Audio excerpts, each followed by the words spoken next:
Nah, di sini sudah diketahui nilai DL-nya 0,653 dan DU-nya 1,010. Kemudian hasil tersebut menunjukkan bahwa nilai Durbin Watson yang dihasilkan berarti antara DU kurang dari sama dengan DW kurang dari 2. Nah, di sini kan nilai DW di sini artinya nilai Durbin Watson-nya yaitu 1,439 dan DU adalah berarti yang ini 1,010.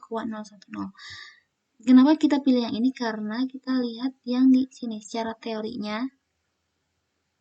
Nah, jadi ada beberapa kriteria di nilai Durbin Watson ini. Jadi tadi kan, nah di sini kan D, di sini artinya nilai Durbin Watsonnya. Tadi kita peroleh nilai Durbin Watsonnya adalah 1,439. Nah, 1,439 ini berarti 0 kurang dari sama dengan 1,439. Kalau kita masuk ke kriteria 1, kita anggap di sini D-nya 1,439. Kemudian tadi DL-nya berapa? 3,347. DL-nya 0,653 yang ini ya, DL-nya 0,653. Nah, kalau kita masuk yang kriteria 1, 1, tadi yang nilai DW-nya atau nilai Durbin Watsonnya yang diketahui 1,43. Sedangkan nilai D-nya 0,653. Nah, berarti sedangkan 1,43 ini harusnya lebih besar kan? Bukan kurang dari DL. Artinya tidak memenuhi kriteria 1.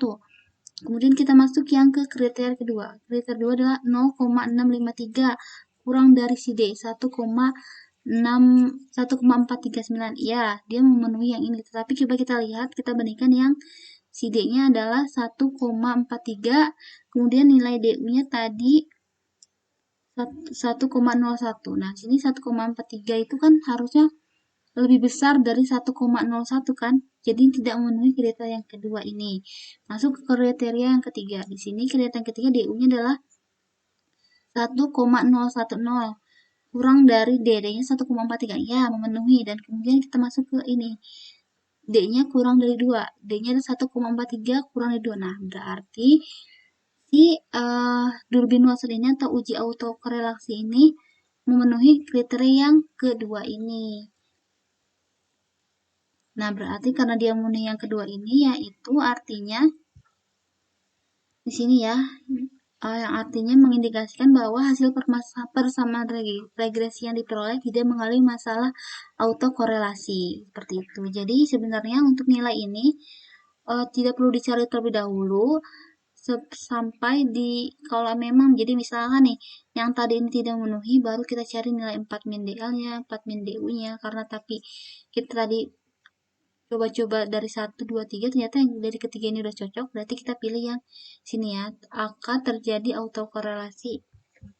Yang artinya di sini mengindikasikan bahwa hasil persamaan regresi yang diperoleh tidak mengalami masalah autokorelasi. Jadi kalau masuk ke dalam kriteria yang ini, yaitu persamaan regresinya tidak mengalami masalah autokorelasi.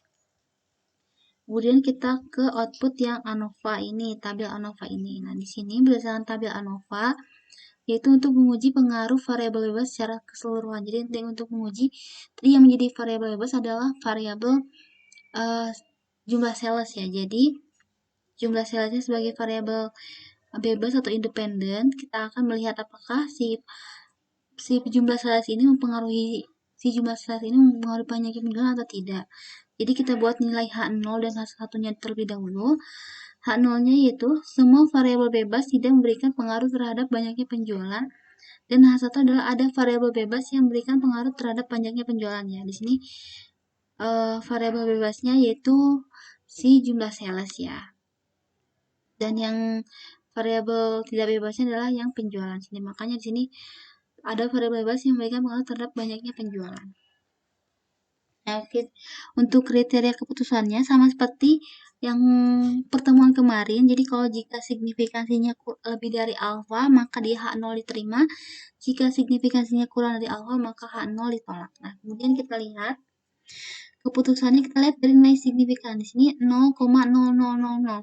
Berarti 0,00 kita bandingkan dengan alfanya. Tadi kita di awal kita menggunakan nilai alfa 0,01, maka kita bandingkan 0,00 ini kurang dari 0,01 yang artinya sini ya, karena dia kurang dari maka dia H0 ditolak. Kalau H0 ditolak artinya H1 diterima, yang kesimpulannya adalah ada variabel bebas yang memberikan pengaruh terhadap banyaknya penjualan. Seperti itu. Jadi untuk mengetahui keputusannya kita lihat dari nilai signifikansi di sini, kemudian dibandingkan dengan nilai taraf alfa yang kita gunakan. Seperti itu, karena dia tolak H0 ditolak, maka keputusannya adalah kesimpulannya yaitu variabel bebas. Ada variabel bebas yang memberikan pengaruh terhadap banyaknya penjualan atau jumlah sales memberikan pengaruh terhadap banyaknya penjualan. Seperti itu ya. Kemudian kita masuk ke output yang selanjutnya, yaitu ada output koefisien, tabel koefisien.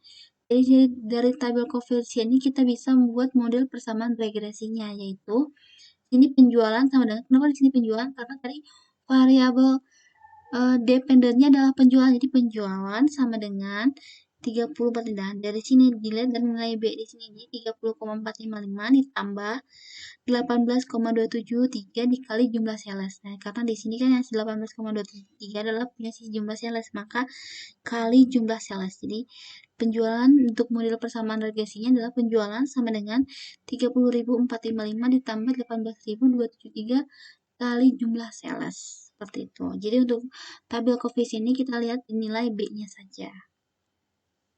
Kemudian di sini kita lihat juga dapat untuk menguji signifikansi parameter model regresi dapat dilihat pada uji T. Nah, di tabel koefisiennya kita bisa lihat di sini T ya, di sini nilai T-nya. Kita lihat nilai signifikansinya adalah 0,0. Nah, karena 0,00 sama seperti tadi, berarti sini H0-nya adalah beta 1 sama dengan 0, H1-nya beta 1 tidak sama dengan 0. Nah, karena tadi p-value-nya adalah 0,00 kurang dari alfanya, ini 0,05 atau kita pakainya yang 0,01 ya tadi. Harusnya ini 0,01 berarti tetap saja ya pakai di sini 0,1 atau 0,005 itu berarti tetap nilai 0,0 ini kurang dari 0,005 atau 0,01, maka H0 ditolak. Karena H0 ditolak artinya H1 diterima. Nah, jadi untuk H0 ini atau beta 1 sama dengan ini artinya adalah jumlah sales tidak memberikan pengaruh yang signifikan terhadap penjualan. Sedangkan kalau untuk yang H1 ini artinya ini adalah jumlah sales memberikan pengaruh yang signifikan bagi banyaknya penjualan. Kenapa di sini karena di sini sama dengan, maka dia tidak memberikan pengaruh yang signifikan. Sedangkan karena dia berbeda atau tidak sama dengan, berarti dia memberikan pengaruh yang signifikan. Nah, di sini p-value-nya adalah 0,00 kurang dari alfanya, maka dia H0 ditolak. Karena H0 ditolak, berarti kita ambil yang H1. Yang artinya, variabel bebas atau jumlah sales memberikan pengaruh yang signifikan atau bagi banyaknya penjualan. Kemudian, kita lihat juga dari nilai FIF-nya atau FIF-nya. Di sini kita lihat nilainya 1,00. Di sini bukan 1000 ya, tapi 1,00. Ingat kalau titik di sini, kalau di SPSS saya, titik di sini artinya koma. Jadi, ingatnya 1,00. Karena jumlah FIF-nya adalah 1,00, artinya variabel bebas jumlah sales tidak mengalami masalah multikolineritas. Jadi, kalau nilai FIF-nya ini kurang dari 10, dia berarti tidak mengalami masalah. Tetapi jika nilai FIF-nya adalah lebih dari sama dengan 10, dia berarti mengalami masalah multikolineritas. Karena nilainya 1, maka dia tidak mengalami masalah multikolineritas. Ingat, jadi kalau untuk menentukan dia mengalami masalah multikolineritas atau tidaknya, kalau dia lebih dari 10 berarti mengalami masalah. Apabila dia kurang dari 10 berarti dia tidak mengalami masalah. Oke, kita selanjutnya masuk ke scatter plot-nya. Di sini ya, gambarnya ini tidak membentuk suatu pola tertentu ya, karena kita bisa lihat bebas seperti ini. Ya, di sini artinya berarti karena hasil scatter plot-nya dengan nilai perdugaan dan dengan nilai negatif tidak membentuk pola tertentu sehingga tidak mengalami masalah heterodisitas. Jadi untuk menentukan tidak berpola ya, jadi tidak mengalami masalah.